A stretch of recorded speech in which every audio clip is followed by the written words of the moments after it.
Just put the fries in bag, Clara. The sentence cracked across the counter and landed on me like a greasy dare. I kept my eyes on the fryer basket and did what I always did when someone tried to turn me into entertainment. I slowed my breathing, straightened my shoulders, and refused to flinch. The customer leaned in. Duke, according to the patch on his work jacket. He tapped the counter like it owed him money. Just put them in the bag. Behind the register, Rin laughed. Tess, working drive-through, tilted her headset away and snickered. Omar, stocking sauces, made a sound that could have been a cough or a verdict. I lifted the basket, shook it twice, and poured the fries with the careful rhythm of someone who once managed spreadsheets larger than this entire restaurant. I was not fast. I was consistent. I salted evenly and slid the fries into the bag without spilling a single one. Here you go, I said. Duke peered inside as if he expected sabotage. About time. Next you can learn that people do not come here to watch you think. Rin slid his tray forward, then leaned toward me. Did you hear that? Just put the fries in bag. We should print it on your uniform. Tess called from the window, or on her forehead. I smiled. Pleasant. Empty. Protective. Not long ago, I had worked at Luminarch Strategies, where rude people wore suits and used softer words. Then my job vanished in a restructuring, and Bills did not care about pride. Brisk Bite Grill hired me the same day my savings hit the scary zone. Fast food was not my destination, it was my detour. Jace, the shift manager, strode out of the office with a clipboard and the confidence of a man who believed authority was seasoning. Clara, he said, pick up the pace. We sell burgers, not life lessons. I do not make mistakes, I replied. Jace smirked. Customers do not pay for perfect. They pay for fast. Keep Duke happy. He complains every day. Keep him happy. Like Duke was weather. The line surged again. I assembled orders in the same methodical sequence, checking each sticker, counting sauces, never missing an extra napkin request. Rin was quick but sloppy. Tess was charming but careless. Omar was efficient but distant. I was the only one who never had a remake. I also happened to be the one they loved to mock. When the rush thinned, I carried my station checklist to the office. The door was half open. Jace was on the phone, laughing.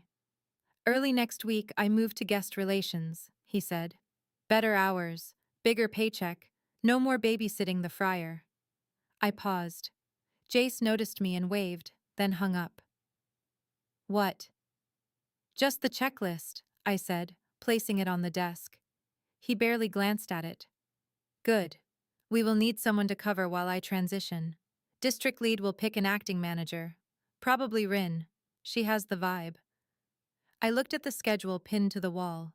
My name filled the hardest shifts, the ones with the longest lines and the heaviest cleanup. Rin had short shifts and long breaks. Tess avoided closing duties. I carried the quiet weight. There will be an opening, I said. Jace shrugged. Not official yet. When it is official, I will apply, I said. Jace laughed. You cannot even keep up with fries. I met his eyes. I do not redo orders. I do not cost refunds. I do not start drama. Jace scoffed. Do what you want. You will not get it. I left the office and returned to the kitchen hum. Reen called out, Clara, you taking a nap in there? I set my hands on the counter, smile still polite. No, I said.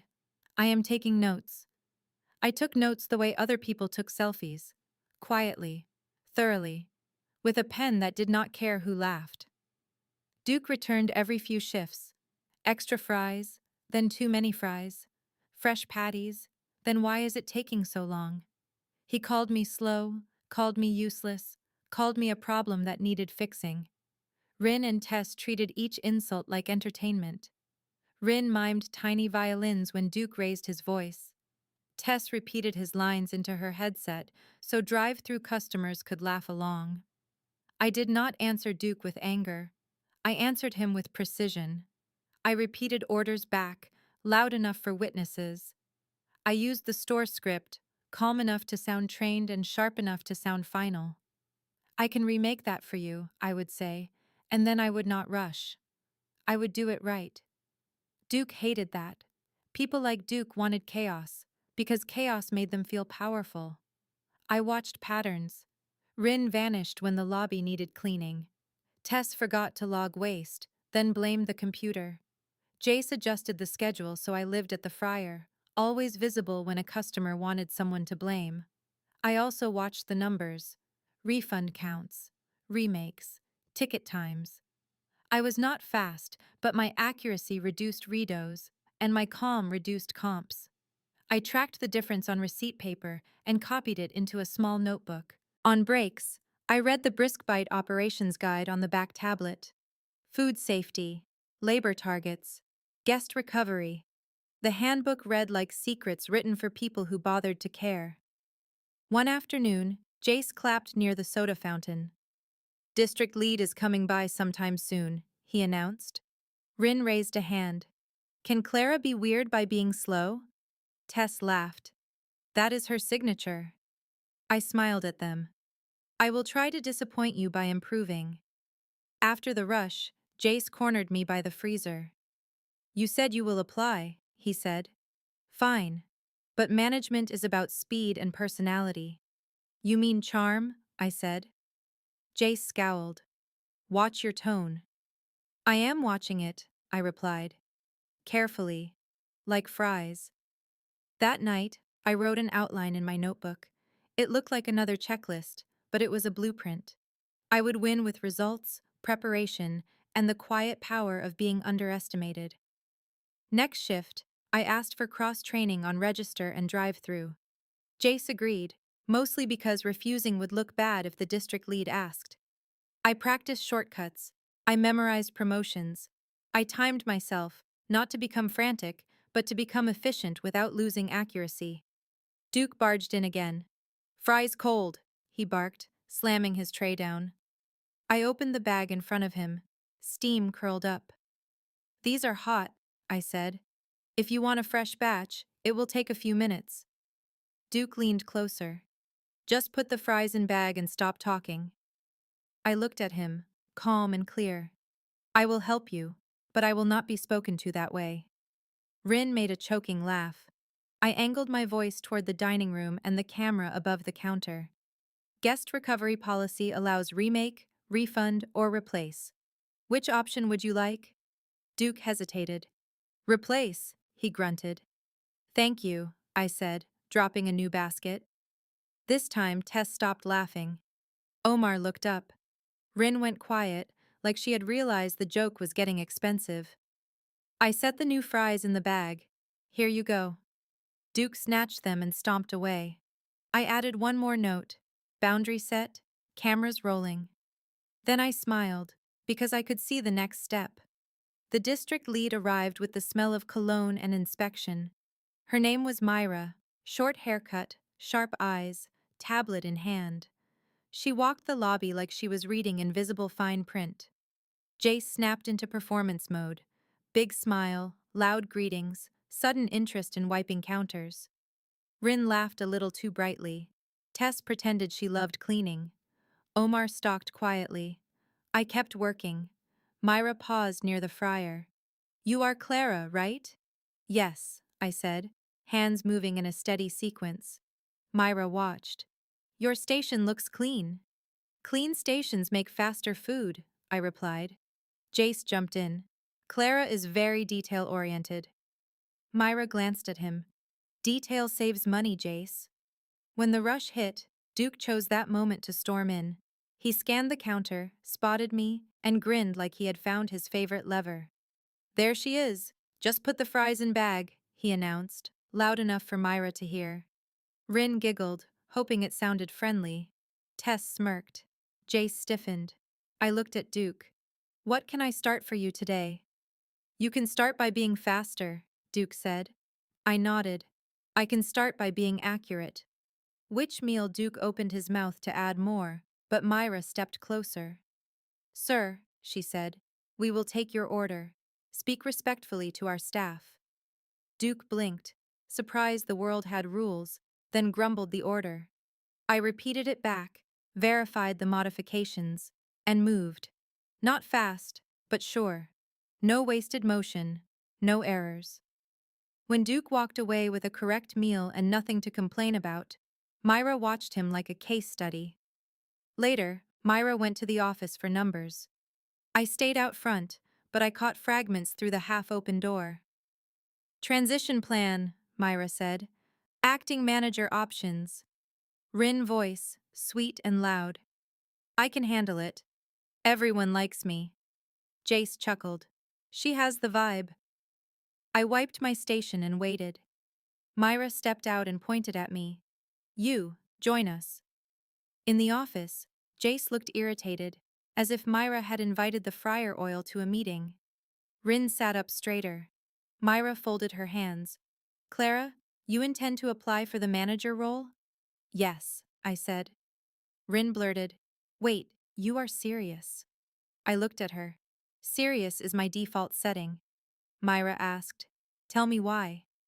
I slid my notebook onto the desk. I track remakes, refunds, and comps by shift, I said. Accuracy reduces redos. That improves ticket times without increasing waste. Jace frowned. That is not official data. I nodded. Omar printed the shift reports for the same days. They match. Omar, by the door, handed Myra the sheets without looking at Jace. Myra scanned them, then looked at me. You did this on your own time. I wanted to know what matters, I said. Labor, waste, repeat errors. Also morale, but that is harder to chart. Rin laughed. Morale. She talks like a robot. I turned to her. Robots do not cry, Rin, but they do remember. Silence snapped into place. Myra set the papers down. Submit your application when the posting opens. Also send me a brief plan for improving ticket times while keeping accuracy. I nodded. I will. As she left, Jace shut the door and rounded on me. What are you doing applying? I said. Rin folded her arms. You are going to make us look bad. I kept my tone calm. That is a choice you can fix. Jace leaned closer. Do not get confident. I can make your life miserable. I smiled, polite and bright. You already did. That is why I am changing the job. The manager posting appeared on the crew bulletin a few shifts later, printed on bright paper like a dare. I read it twice, enjoying the feeling of facts lining up behind me like allies. Rin read it too and scoffed. Cute. You are really doing this. I picked up a marker and wrote my name on the interview sign-up sheet. Yes. Tess leaned on the counter. If you win, are you going to make us work? I smiled. I am going to make everyone do the job they are paid for. Tragic, I know. Jace pretended he did not care. He cared. It showed in the way he started assigning me to the busiest stations with the least support, as if exhaustion would make me sloppy. He hovered, waiting for a mistake he could document. I did not give him one. Instead, I quietly improved the floor. I showed Omar a stalking path that cut wasted steps. I trained Rin to stop skipping modifier checks by having Rin repeat orders out loud, every time, with the camera blinking above us like a silent chaperone. Rin hated it. Rin also made fewer errors. Jace escalated. One shift, he swapped me from fries to drive-through without warning, then complained my ticket time rose. Another shift, he scheduled me alone at close, then wrote me up for taking too long to finish. I accepted the papers, made copies, and added notes. Station change without notice. Solo close assigned. Support requested, denied. I did not argue in the moment. I built a record. Then Duke arrived on a packed afternoon, already angry at the air. He demanded a discount that did not exist. Tess hid behind the drink machine. Rin offered a fake laugh. Jace vanished into the office like a magician performing cowardice. I stepped forward. I can help you choose a meal within your budget, I said. Duke sneered. I want the discount. You people always cheat me. I kept my voice even. That discount ended. We can offer a different promotion today. Duke slammed his fist on the counter. Just put the fries in bag, Clara. I felt the heat rise, then settle. Sir, I said, I will help you. If you continue to shout, I will ask you to leave. We can also continue this with my manager present. Duke laughed. Your manager is hiding. I turned toward the office door. Jace, we need you up front. Jace emerged with a forced smile. What is going on? Duke launched into complaints, loud enough for half the lobby. I stood beside Jace and repeated the policy options. Replace, refund, or menu alternative.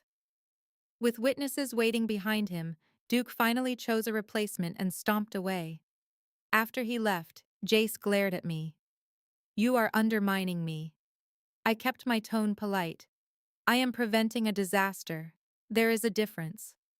That evening, I finished my application. I wrote it like an executive proposal, clear, factual, and hard to dismiss without looking foolish. I attached my plan for ticket times, my training ideas, and a simple promise of accountability. When I hit submit, I felt no fireworks, only steady satisfaction, like a perfectly filled bag. Rin watched me from the hallway, eyes narrowed. You think you are going to win? I met her stare. I think you are going to be surprised. Rin smiled, sharp. I hate surprises. I smiled back, softer and more dangerous. Then stop underestimating me, and I do not miss twice. The interviews happened the following week, sometime after the lunch rush, when the lobby was quiet enough to hear the friars think. Myra arrived again with her tablet. This time she brought a second leader from another location, a calm man named Ken. Jace wore his best smile and his worst patience. Rin acted like she was already in charge. Tess suddenly remembered where the mop lived. Omar stayed steady. I walked into the office like I belonged there, not from entitlement, but from preparation. Myra began. Why do you want this role? Because the store can run better, I said. People work harder when expectations are clear and fair. Guests calm down when staff stay calm. Ken asked, You are not the fastest on the line. How will you handle ticket times? I nodded. I am not the fastest. Speed without accuracy is a boomerang. I will reduce remakes with modifier training and a station routine. I will schedule based on strengths, not favoritism. I will measure results weekly. Myra tapped the tablet. Difficult guest, Duke, I said. He escalates when he senses chaos. I respond with policy options, clear boundaries, and witnesses. I do not argue. I offer choices. Ken asked. Difficult coworkers. I smiled, polite and honest. I coach first. If behavior continues, I document and escalate. Witty is fine off shift. On shift, we support each other. Myra held my gaze. Support each other. I slid forward my copies. Station changes without notice. Solo closes assigned. Write-ups tied to conditions created by leadership. Then I placed my improvement notes beside them. Remake rates, refund drops, and training steps I had implemented anyway. I am not asking for special treatment, I said. I am asking for consistent standards. The reports show the store responds to consistency. When I left the office, Rin hissed, They will pick someone people like. I kept walking. Popularity is not a food safety metric. Later, Myra called the team to the lobby. Jace is moving departments, she announced. We need a leader who can stabilize operations. Rin straightened, ready for applause. Clara will be the acting manager, Myra said, effective immediately, and will be promoted permanently after the probation period if performance continues. Silence dropped like a tray. Rin blinked. What Jace forced a laugh that sounded like pain. You are kidding. Myra looked at him. I do not kid in HR matters, Jace. I stepped forward and nodded. Thank you. I will start with a reset. I turned to the team. Omar, restock sauces and cups. Tess, lobby sweep and trash. Rin, register with modifier checks out loud for the next hour. We build the habit. Rin opened her mouth to protest. I held up a hand, still smiling. You told me I was slow, Rin. Good news. You will have time to do it correctly. Rin flushed, then started repeating orders through clenched teeth. Duke returned that afternoon, because habits are stubborn.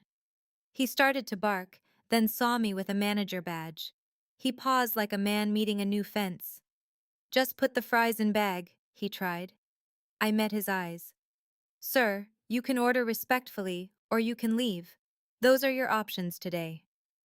Duke looked around for laughter, for chaos, for somewhere to hide his attitude.